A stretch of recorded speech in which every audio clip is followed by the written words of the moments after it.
Hello, everybody, and happy 2020. This is Chris with the Uber to the Pits podcast. I hope you guys had a wonderful holiday season with your family, friends, and loved ones. I am so excited to be back. We're airing this episode just before the start of the Daytona 24 hour, which kicks off racing season here in the United States. And it's about also worldwide. After Daytona, you have the Bathurst 12 hours in Australia. Highly recommend watching that race. I'm here today to introduce our guest. It is Mikel Miller. He was my very first skip barber school instructor when I did skip barber back in the early 2000s and got into racing from there. We talk about how he started, what he's done, how he stayed in racing and in motorsports, also with little side stories about family as everything else. Just a little side note too, we're going to do a couple episodes about my getting back into racing, my health, my nutrition, going out and talking sponsor dollars, talking to businesses. Going to, really start giving the steps of getting back into racing. So, back to the show today. We have Mikel Miller, and then also don't forget our wonderful partner, Intrinsic Products. That's INTRINSIC products.com for wonderful dash cams, action cams at great prices. Plus, when you enter the code Uber to the Pits at checkout, you get 10% off. Don't forget, it's Intrinsic Products, INTRINSIC products.com, Uber to the Pits for 10% off. Let's get this episode started. Let's go green. Hello, everybody, and Happy New Year. Welcome to the first Uber to the Pits podcast of 2020. I'm happy to have my actual Skippy School instructor joining us today, Mikel Miller. Mikel, welcome. Thank you for joining me. Thanks for having me. So, one thing I always get from all the guests is really how their passion started in motorsports.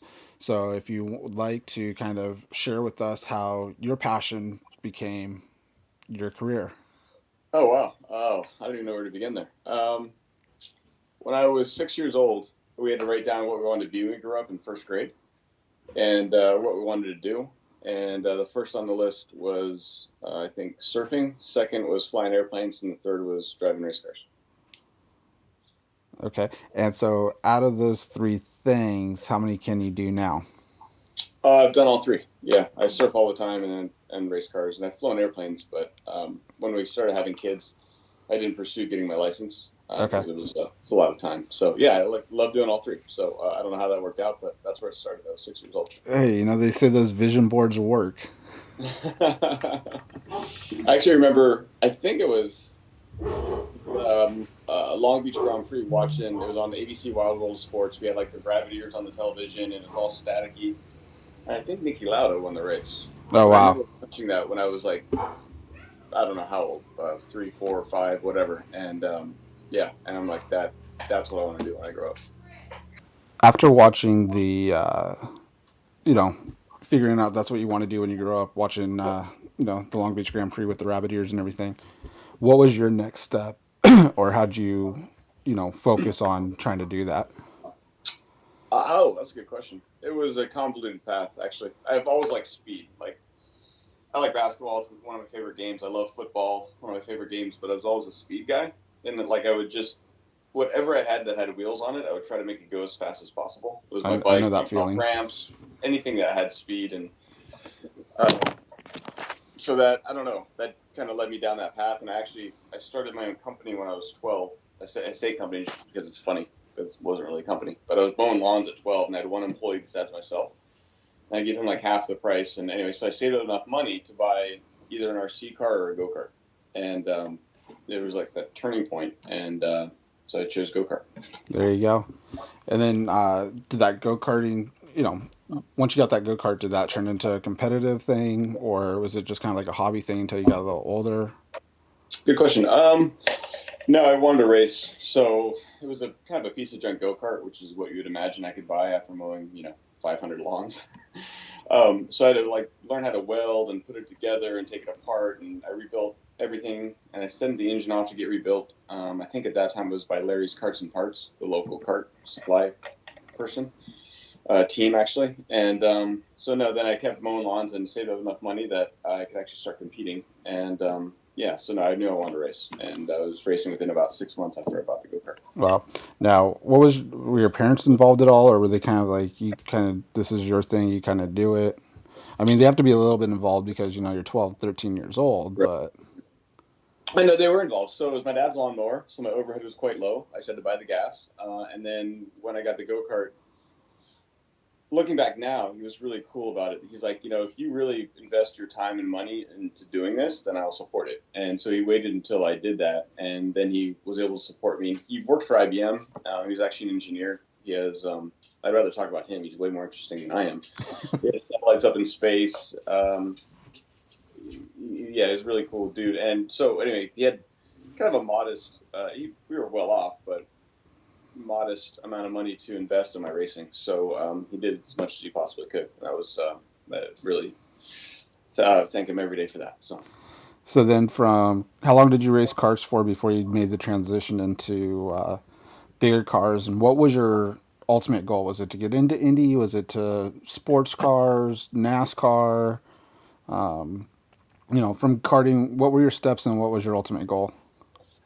Ultimately, I wanted to drive the fastest cars on earth, so it was either Indy or F1, and that's kind of the direction I wanted. In hindsight, looking back, if I had just thought, if I could just get paid to do this, I'll settle for anything. I would probably have more opportunity when I was young. But I definitely wanted the fastest things on earth. So, and I started racing cars, I think, when I was 18. So I was a late bloomer because I didn't have any money. I actually started, funny story, my first sponsorship kind of thing, well, it was sponsored in karting, but then in cars, it was Skip Barber, ironically, and you could work a corner and get paid, I think it was $85 in credit a day. And so I realized quickly after working a corner for a race weekend, and it would take a long time to accrue enough credit to actually race. So I started inviting all my friends out. Hey, guys, you want to come out and we'll go to the racetrack and hang out on corner and you get to watch racing and, I'll buy you free lunch. And so I got their credit. So that's kind of how I started the transition into cars, using that opportunity. So. Right on. So from karting, what was your next transition? Did you go straight to Skippy? Did you? It was right to Skippy. It was okay. Because I couldn't afford to buy any cars. And I didn't know any race teams that would put a 17-year-old punk in a car for very little. So using all the credits that I could accrue with racing. And so when I was racing Skip Barber, I'd work a corner until my session, get in the car, drive, and go back to corner. So it was actually quite a long day. If you want to call it work, it's not really work, but it was a long day. It was I did everything that I could. So. Okay. And then, so you did the Skippy Pro Series with your credits?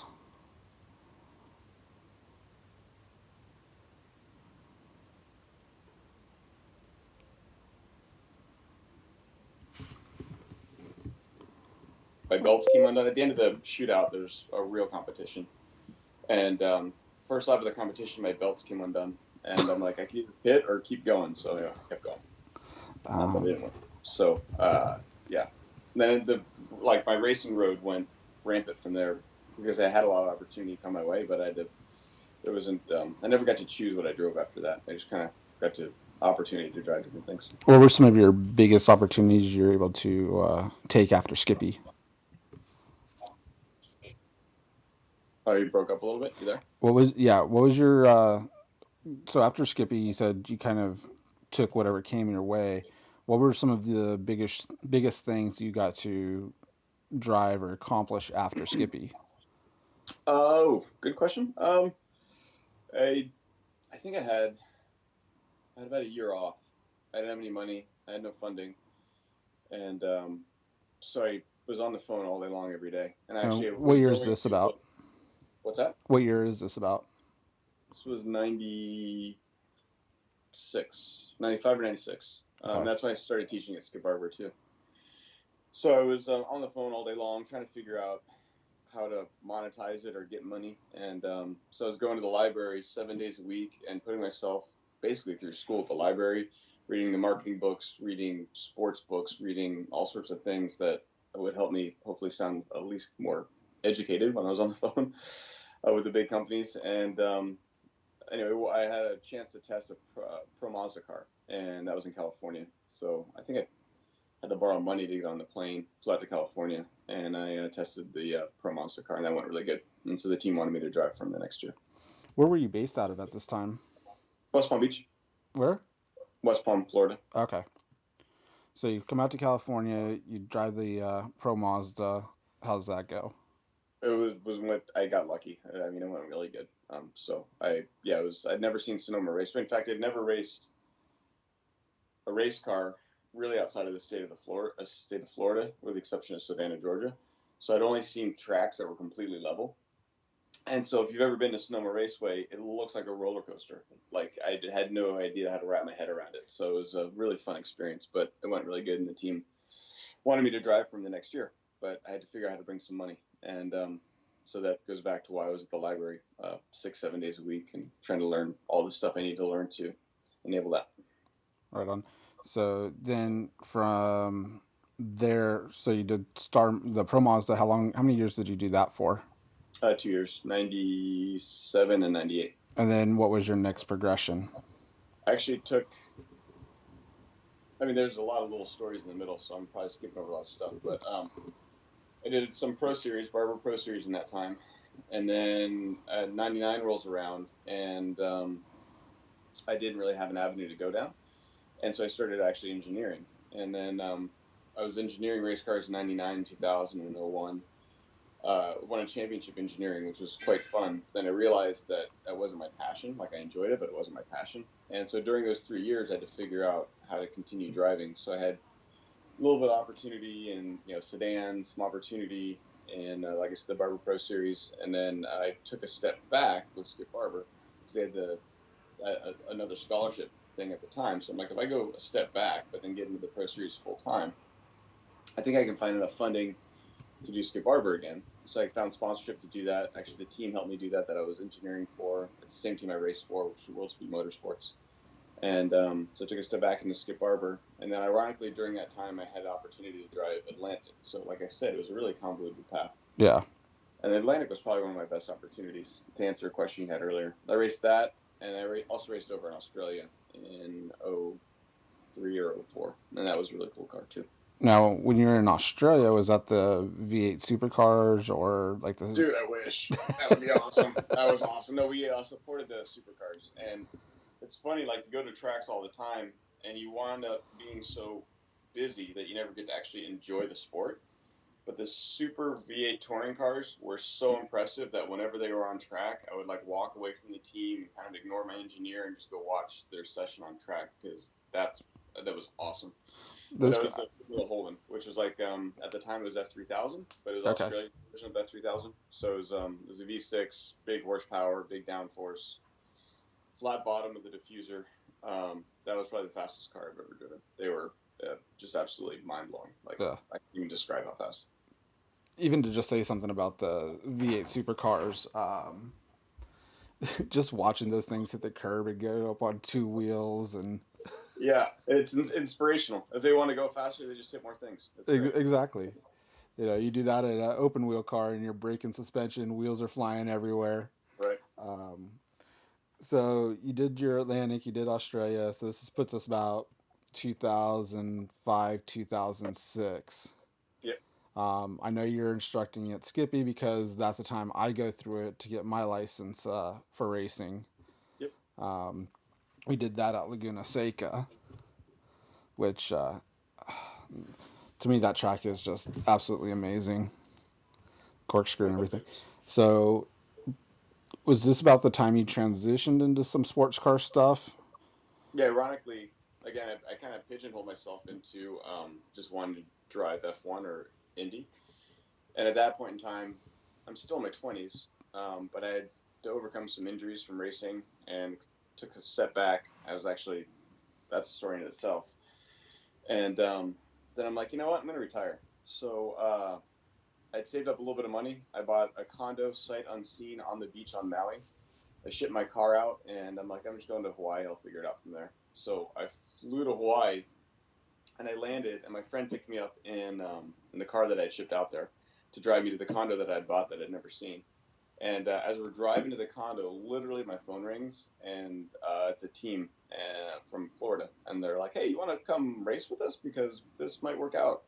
Anyway, so yeah, so I started doing sports cars, literally the day I chose to retire. So it's kind of fun. And what was that car that you It was got? a Porsche and Grand Am. Okay. Yeah, Is the team still around now, or?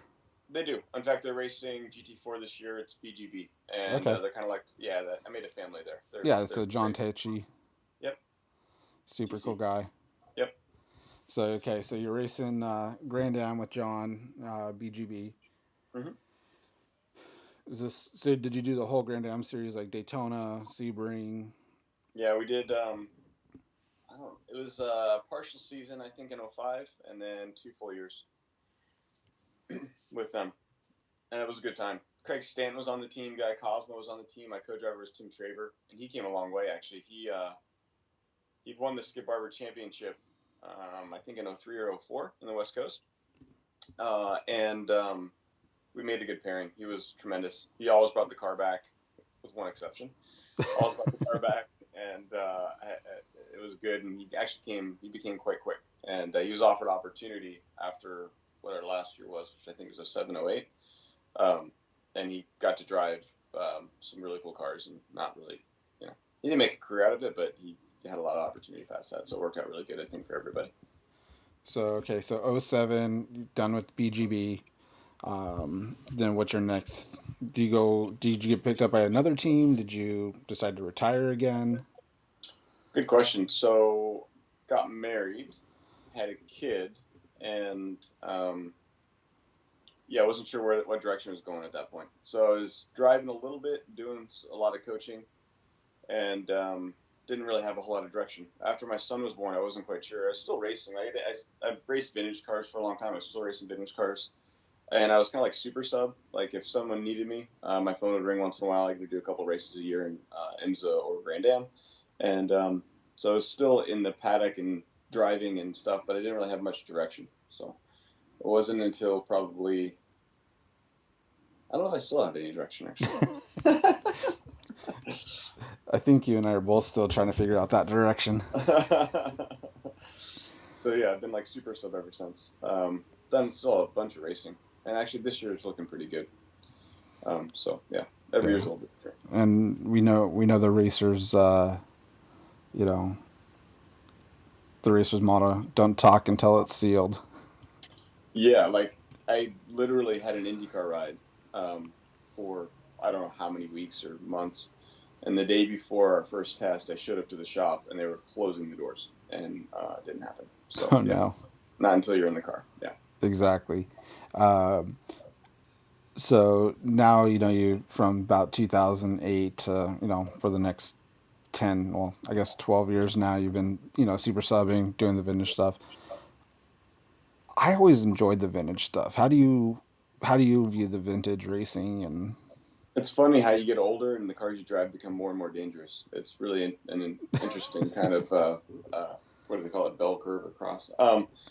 It's good. I mean, they're great. I get an opportunity to do a lot of cool things in cool cars, and I get paid to do it. So every what are day's some of great, the right? vintage cars you've been able to race? Um, a ton. The most memorable one is probably Maserati Birdcage. Okay. Sterling Moss won the Cuban Grand Prix.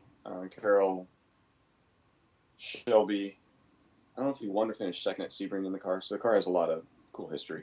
It has a That's lot of cool. high value, which is that's interesting too. When like you're driving a car that's worth I don't know how much, 7 million, six, whatever, a lot of zeros behind it, and the owner of the car wants you to kind of push it, and you're like, that's a big liability. Like I even had in that car, I had stuck throttle, and yeah, it was an interesting situation, but no damage. So Right on.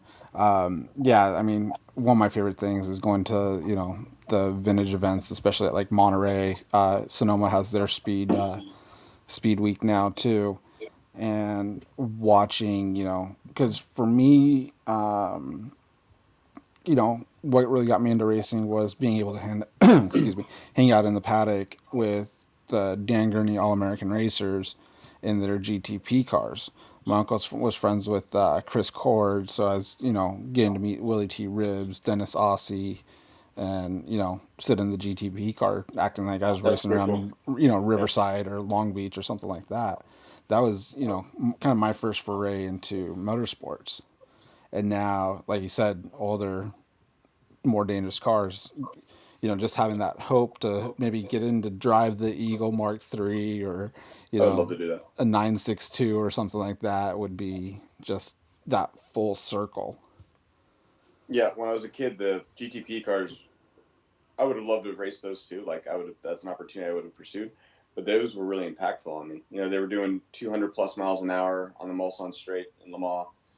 I don't know what the number is, but it's up there. And then I got to watch them. They raced the Grand Prix of West Palm Beach. That's the one race I got to see live a few times, and it was really impactful. And now those cars are in the vintage paddock, and I think the opportunity eventually will come that I get to drive it. But yeah, I've always been in all of those things. They're just amazing, and the downforce and the engineering. And I got to know a lot of the engineers that were at Daytona, racing their cars throughout the years and hear their cool stories. And in fact, Dennis Ozzie and I became close friends because he's the Porsche guy, and so I've done a lot of Porsche stuff. Starting Yeah. with BGB and then continuing on from there. So I get to see him a lot, and he's an amazing guy. Yeah. A lot of really good stories. Well, then you also, work with Tyler at True Speed and do stuff Yeah. with them too. Oh, he's just fun to be around. But Oh, yeah. absolutely. I don't like the retirement bit from him, but, we all got to do it at some point. Yeah, I mean, he's how old is he? I don't even know. He's He got to probably be doesn't in want you to say. Anyway, yeah, I would probably leave that alone. there. So, um, if you could look back on your career now to you know, to your 15, 16-year-old self getting ready to move into big cars, what would you tell yourself? Quit. I say that in partial honesty. I mean, if you think about it, I got to pinch myself most mornings I get out of bed. I get paid to drive what other people pay to do. I get paid to do stuff. Like I was playing, what is it? It's called pickleball with my son and his buddy a few months ago. And they were making fun of me because I wasn't very good at it. And I go, well, I'm not paid. I'm not a paid pickleball player. And my buddy's, or my son's friend, Miles goes, well, that would mean you got paid to have fun. And then Zane, my boy, is like, actually, that's his job. So at that age, I would probably still have advised myself to continue doing what I'm doing because, I mean, I've been super lucky. I don't think I'm even that good. I just know I've been super lucky. And I pinch myself every morning to realize, that I'm how fortunate I've actually been. But realizing that it's difficult to do what I do, there's a lot of travel and I have a family, I would have probably advised my 15-year-old, 16-year-old self to look at more opportunity, not just pigeonhole into one category, network more, and at that age do more, diversify more, I guess, would probably be the choice. Okay. Yeah, I mean, that's always great advice. One thing that also comes up a lot is having patience. You definitely need to have patience in this industry, whether it's waiting or driving on the track. Oh, absolutely. I had so many hardships where the deal fell through last minute. You set up all the ducks in a row and you invest all this energy and time, and then at the 11th hour it all changes, and you can't really script it, which makes it kind of interesting. And that's why I said initially I would advise my 15-year-old self not to do it because it can't be scripted. Like if you go to college and you get a degree, you can find So you're, not really pigeonholing yourself into doing it, but like you said, have deals come through, focusing on one series, kind of broaden more, let yourself be brought into more horizons. yeah, yeah, that would have been good advice because I was kind of strong. There was an avenue I wanted to go down. I was goal oriented, so I had a goal and I wanted to reach that goal, as opposed to realizing that because you can't script auto racing, the more opportunities you can take advantage of, the better that actually is in the end, as Yeah. opposed to going down and trying to achieve that one goal. I know whenever your name comes up in the paddock, everyone speaks so highly of you, and Bribery. That's bribery. see, but the problem is with bribery, you have to have money, and if you had money, you'd be in a car full time. So we know That's a that's good not point. true. That's funny. So, yeah, and then now you're doing, you do a lot of coaching, and you're still subbing, and hopefully the deals come through this year for you, to get you Thanks. back in the car. For people listening that are, interested in getting to racing or even just having that career, for you and like a lot of other people, it's like working at the Skippy school, working at the piano school when it was around. You know, what am I trying to? The one in Arizona, Oh yeah, there's Bondurant. Bondurant. Going and trading your time for track time, but then also, like Jim Jordan said last episode, is go be free cheap labor on a team and get yourself around the cars, Yeah. get yourself around the drivers, the owners, and That's show what you can do. well. That's it's funny. So I had a manager named Dean Barker. We're still good friends. I don't see him as much as I want to though. He's the one that helped facilitate the deal with Star Mazda. And at the time, I think I was the first paid Star Mazda driver because the team actually paid for me. But they didn't pay for me to drive. They paid for me to do whatever it is they needed me to do. Whether it was run errands, I was a parts guy. They tried to have me do the mechanic. I realized that was not a good idea, so I didn't do that very long. And so when I was hired by the team, with it was more than a hope. I was going to drive. I just didn't know if I could do the whole season. I go to my manager, Dean. I go, so now that I'm doing something I've never done before, working for the team. He's like, I go, what would be my goal? He's like, to be the best working guy on the team. I'm like, that's just a good way to look at, I think, life. Like if you're flipping burgers at Burger King, but you're the best burger flipper there, Yeah. that means you're winning. So I took that. That was like a life lesson. It was interesting. He didn't know it at the time, but it was a life lesson. And I took that to my racing too. So I knew that if I didn't win the first couple races, then I probably wouldn't have the money to continue. But if I was leading the points, or at least top two or three in points, the team owner would keep me in the car at least for the next race and the next race until I fell out of the lead or fell out of the top, in the points battle. So that was an interesting thing to support your theory. If you're around it, you create opportunity, and by creating that opportunity, you can choose to seize it. And that's kind of what happened early on in my career. Yeah. And then I think you did work with AMG last year, right? I did. Yeah, I was. I worked with them in the past. I don't know how many years ago. And then I got really busy, either coaching or racing, and then the opportunity came back again to work with them. So yeah, I'm working with them. I'll do some stuff with them this year. And actually, AMG free plug. If anybody wants to learn how to drift, you should go to the AMG Driving Academy and sign up for the drift school immediately. Myself, Thomas Merrill, Grant Riley, Casey Hay, we're all anyway. It is hands down one of the coolest experiences, whether I'm teaching it or you're doing it, and it's cool because as we teach it, we do it together, and it's super cool. Yeah, so I'm honored actually to be one of the guys that they choose to do that.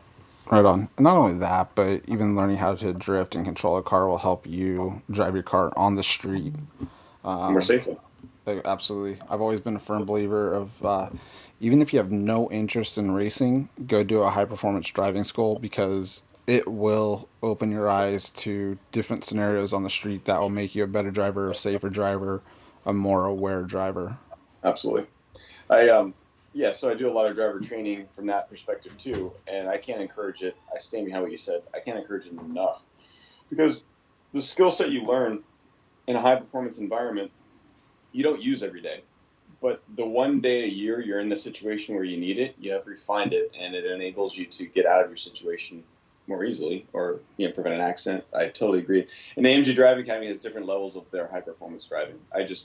You brought it up, and my favorite part of the AMG is the drift, so that's why I went to that first. But Hey, no yeah, problem. in fact, I was in the snow snowboarding with my kids the last 3 days as we talked, and the first big snow.